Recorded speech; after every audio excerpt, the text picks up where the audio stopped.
Sejauh ini terkait untuk peredaran pupuk palsu, apa saja yang udah Pupuk Indonesia lakukan? Iya. Kita selalu memberikan sosialisasi, Mbak, kepada petani-petani yang memang selalu kita temuin, memberikan sosialisasi terkait produk, terkait pupuk palsu, perbedaan pupuk palsu dan asli tadi. Kita selalu memberikan biar petani ini nggak ketinggalan informasi deh, bagaimana sih yang terjadi sekarang di lapangan, apa sih yang ada sekarang yang banyak beredar, gimana sih pupuk yang memang harus dibeli dan tidak harus dibeli. Kita selalu memberikan sosialisasi di situ. Ada talk show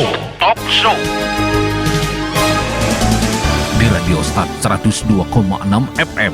102,6 FM, Saudara satu kata penuh makna pasti selalu di hati. Sahabat Star FM masih di talk show bareng sama Pupuk Indonesia. Dan kali ini Sahabat Star FM kita sudah memasuki interaktif dulu ya, tanya jawab bareng narasumber. Dan sudah banyak banget ini pertanyaan yang masuk di WhatsApp kita, dan kita coba baca dulu satu persatu. Kira-kira ini mau dijawab langsung atau gimana Pak? Atau kita satu pertanyaan terus langsung dijawab atau gimana Pak? Boleh dijawab langsung aja. Dijawab aja kali ya. Kita ke WhatsApp pertama dulu nih ya.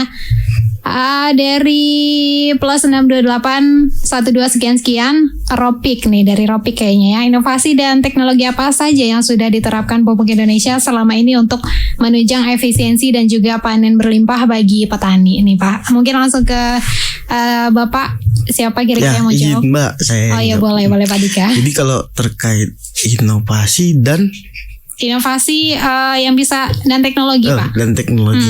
Jadi untuk saat ini mungkin yang memang sudah berjalan dan sudah sudah ada hampir di seluruh provinsi. Kita punya namanya mobil uji tanah. Mobil uji tanah itu apa? Mobil uji tanah itu dia sebuah inovasi ya dari Pupuk Indonesia untuk membantu petani lebih membantu agar supaya lebih tahu nih bagaimana caranya pemupukan yang berimbang, terus memberikan rekomendasi pemupukan yang sesuai untuk tanamannya. Dengan cara apa? Dengan cara kita uji dulu tanahnya. Kita tahu dulu kandungan tanahnya, kita lihat dulu unsur hara yang tersedia di tanahnya, nanti baru kita kasih rekomendasi dengan memberikan sosialisasi kepada petani. Ada juga yang lain selain itu ada juga namanya program pendampingan seperti program Makmur sama Agro Solution. Itu sih biar petani yang mungkin nanti butuh suatu pendampingan untuk bertani, biar supaya gimana sih caranya biar saya bisa bertani kayak petani-petani lain dengan hasil yang maksimal, dengan hasil yang optimal, bisa dapat hasil yang baik. Kita punya pendampingan yang namanya program Makmur dan Agro Solution. Sama yang tadi saya bilang mobil uji tanah itu. Mobil uji tanah itu udah tersebar hampir di seluruh provinsi yang ada di Indonesia. Oke, mungkin kepada panelis kita tadi ada Pak Ropik, mungkin semoga terjawab ya pertanyaannya. Kita ke pertanyaan berikutnya dulu. Ini dari Aldi di plus 628 sekian.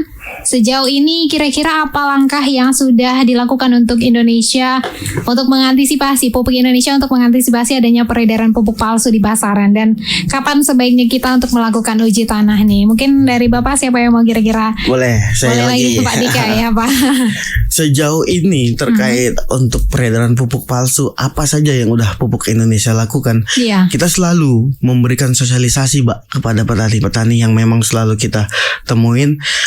Contoh kayak tadi dengan mobil uji tanah. Mobil uji tanah tuh nggak semata-mata hanya dia datang ke petani uji tanah di sawah, nggak. Tapi kita memberikan sosialisasi terkait produk, terkait pupuk palsu, perbedaan pupuk palsu dan asli tadi. Kita selalu memberikan biar petani ini nggak ketinggalan informasi deh, bagaimana sih yang terjadi sekarang di lapangan, apa sih yang ada sekarang yang banyak beredar, gimana sih pupuk yang memang harus dibeli dan tidak harus dibeli. Kita selalu memberikan sosialisasi di situ. Mungkin ada hampir lah kalau saya kan di wilayah Sumbagut, hampir seluruh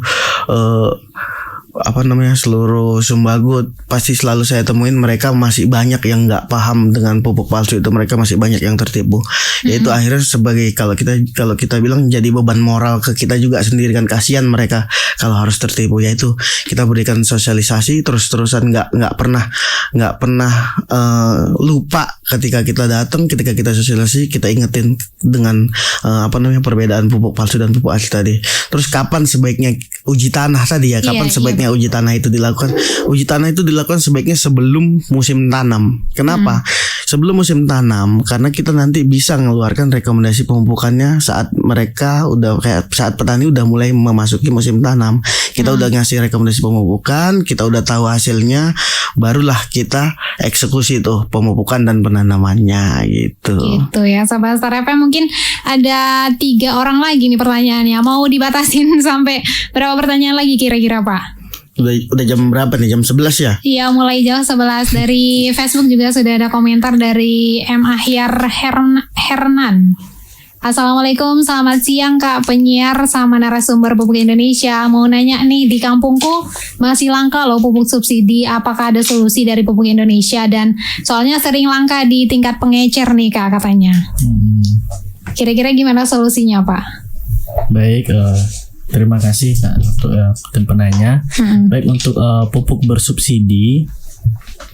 Jadi Bapak Ibu yang menginginkan pupuk bersubsidi, jadi karena pupuk bersubsidi ini sudah ada jatah atau kuotanya ya dari pemerintah untuk masing-masing kecamatan juga.